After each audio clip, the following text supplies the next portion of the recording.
కొత్త సంవత్సరం మొదలవగానే ఆసియా మొత్తాన్ని ఒక్కసారిగా ఉలిక్కిపడేలా చేస్తూ భారత్ ముందుకు ఒక భారీ ముప్పు వచ్చి నిలబడింది.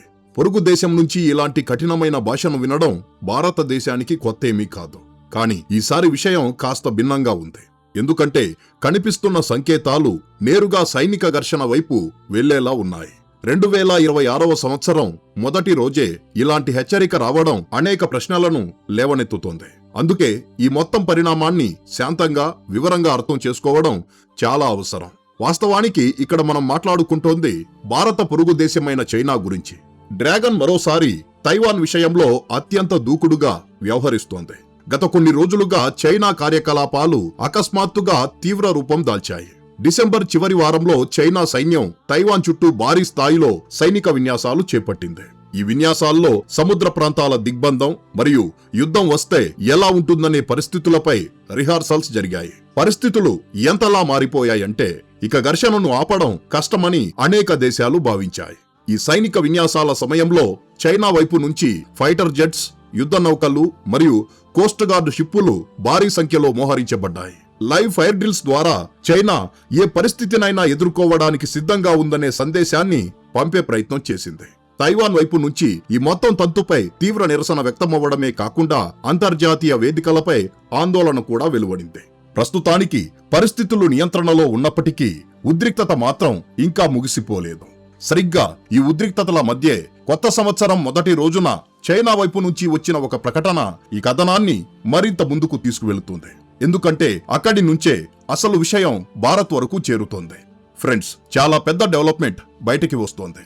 కాబట్టి ఈ వీడియోలో దాని గురించి పూర్తిగా అర్థం చేసుకుందాం. కానీ ముందుకు వెళ్ళబోయే ముందు దయచేసి ఈ వీడియోను లైక్ చేయండి. అలాగే మన ఛానల్ను సబ్స్క్రైబ్ చేసుకోండి. ఎందుకంటే ఇది మీకు కేవలం ఒక సెకను పనే, కానీ మాకు మాత్రం ఇది ఎంతో పెద్ద సహాయం అవుతుంది.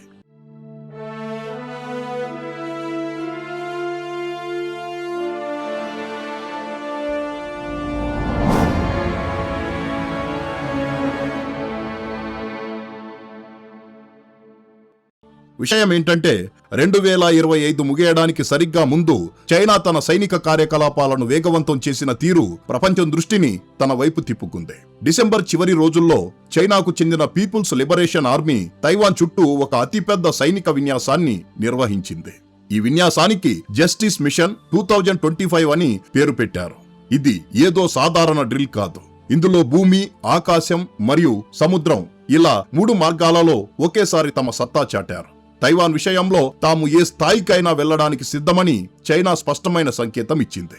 ఈ సైనిక విన్యాసంలో చైనా తైవాన్ యొక్క ముఖ్యమైన సముద్ర మార్గాలను మరియు నౌకాశ్రయాలను ఎలా దిగ్బంధించాలో సిమ్యులేషన్ చేసింది. భారీ సంఖ్యలో fighter jets Taiwan air defence zone కు అత్యంత సమీపంలో చక్కర్లు కొట్టాయి. వార్షిప్స్ మరియు కోస్ట్ గార్డు నౌకలను ఏకకాలంలో మోహరించారు. లైవ్ ఫైర్ డ్రిల్స్ ద్వారా రాకెట్లను ప్రయోగించారు. తద్వారా ఇది కేవలం విన్యాసం మాత్రమే కాదు, పూర్తి స్థాయి సన్నాహమని చూపించడమే వారి ఉద్దేశ్యం. నిపుణుల అభిప్రాయం ప్రకారం తైవాన్ను కేంద్రంగా చేసుకుని ఇప్పటి వరకు జరిగిన అతిపెద్ద విన్యాసం ఇదే. ఈ మొత్తం పరిణామంతో తైవాన్లో కూడా ఆందోళన పెరిగింది. తైవాన్ చైనా యొక్క ఈ చర్యను బహిరంగంగా వ్యతిరేకించింది మరియు ఇది ప్రాంతీయ శాంతికి ముప్పు అని పేర్కొంది. కొన్ని గంటల పాటు పరిస్థితులు ఎలా మారాయంటే ప్రపంచానికి ఇక సైనిక ఘర్షణ ఏ క్షణానైనా మొదలవచ్చని అనిపించింది. అయితే తరువాత పరిస్థితి అదుపులోకి వచ్చింది, కానీ ఉద్రిక్తత పూర్తిగా చల్లారలేదు. సరిగ్గా ఈ ఉద్రిక్తత మధ్య చైనా తర్వాతి ఎత్తుగడ మరింత కీలకమవుతుంది. కొత్త సంవత్సరం మొదటి రోజే చైనా అధ్యక్షుడు షీ జిన్పింగ్ తైవాన్ను ఉద్దేశించి చాలా కఠినమైన ప్రకటన చేశారు. తైవాన్ చైనాలో విలీనమయ్యి తీరుతుందని ఆయన స్పష్టమైన పదాల్లో చెప్పారు. ఇది సమయం యొక్క డిమాండ్ అని, దీన్ని ఎవరూ ఆపలేరని జిన్పింగ్ వ్యాఖ్యానించారు. ఆయన చేసిన ఈ ప్రకటన కేవలం తైవాన్ కోసం మాత్రమే కాదు, తైవాన్ కు మద్దతిస్తున్న దేశాలన్నిటికీ కూడా వర్తిస్తుంది. అసలే పరిస్థితులు సున్నితంగా ఉన్న సమయంలో ఈ ప్రకటన వచ్చింది. ఈ ప్రకటన వెనుక మరో పెద్ద కారణం కూడా ఉంది. ఇటీవల అమెరికా తైవాన్ కు దాదాపు $11 బిలియన్ ఆయుధాలు ఇవ్వడానికి ఆమోదం తెలిపింది. ఇందులో అధునాతన మిసైల్ వ్యవస్థలు మరియు యుద్ధ విమానాలకు సంబంధించిన టెక్నాలజీ ఉంది. బీజింగ్ కు సరిగ్గా ఇదే విషయం ఎక్కువగా గుచ్చుకుంటోంది. బయటి శక్తులు తైవాన్ను రెచ్చగొడుతున్నాయని చైనా నమ్ముతోంది. అందుకే చైనా అమెరికాకు నేరుగా హెచ్చరిక జారీ చేసింది.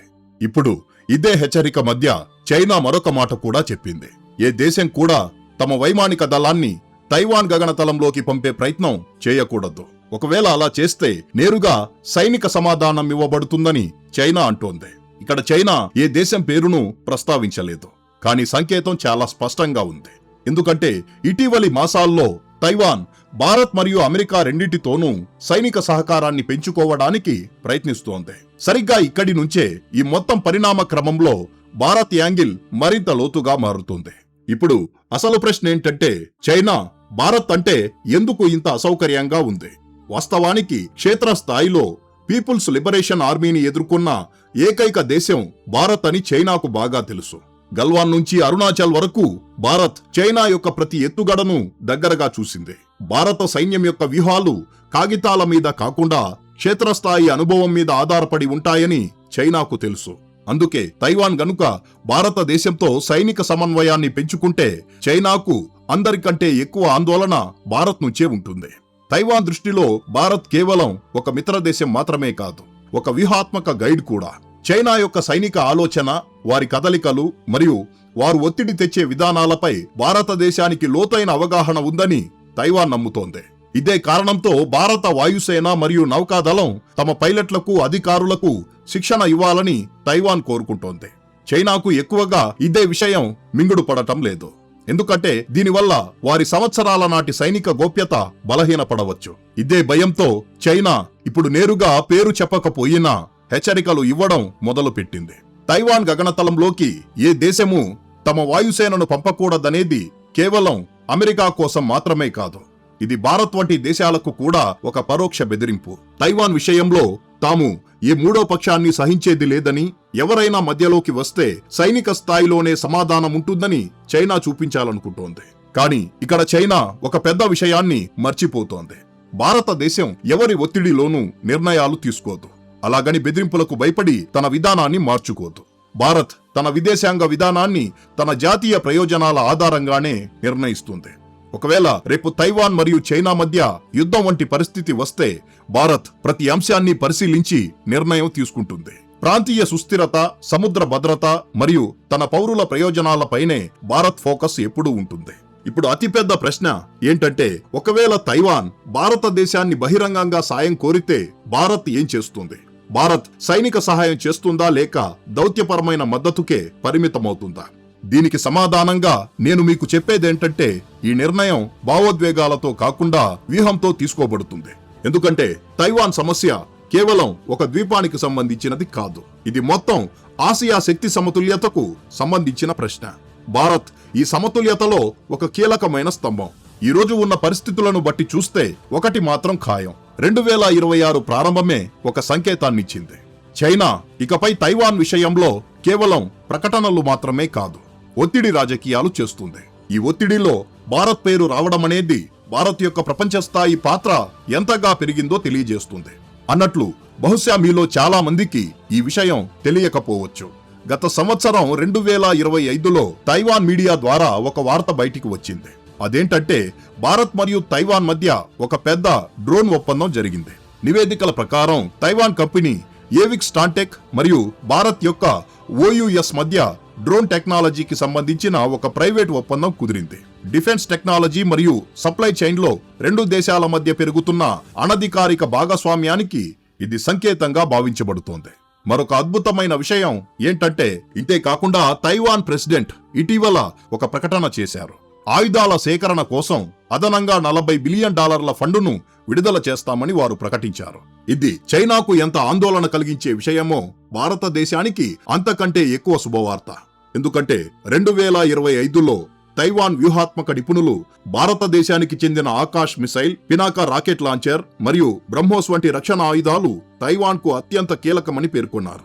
అధికారిక కొనుగోలు ప్రకటన ఇంకా రాకపోయినప్పటికీ భారతీయ ఆయుధాలపై తైవాన్ చూపిస్తున్న ఆసక్తిని బట్టి చూస్తే తైవాన్ విడుదల చేసే ఆ భారీ ఫండులో ఒక పెద్ద ఆర్డర్ భారతదేశానికి కూడా దక్కవచ్చు.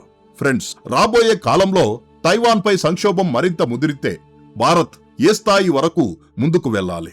మీ అభిప్రాయాన్ని దయచేసి కామెంట్ బాక్స్ లో తెలియజేయండి. ఈ వీడియో కింతే ఫ్రెండ్స్, ఈ వీడియో మీకు నచ్చినట్లయితే లైక్ చేయండి. అలాగే ఇలాంటి మరిన్ని ఇన్ఫర్మేటివ్ వీడియోస్ కోసం ఇప్పుడే మన ఛానల్ను సబ్స్క్రైబ్ చేసుకోండి. జై హింద్.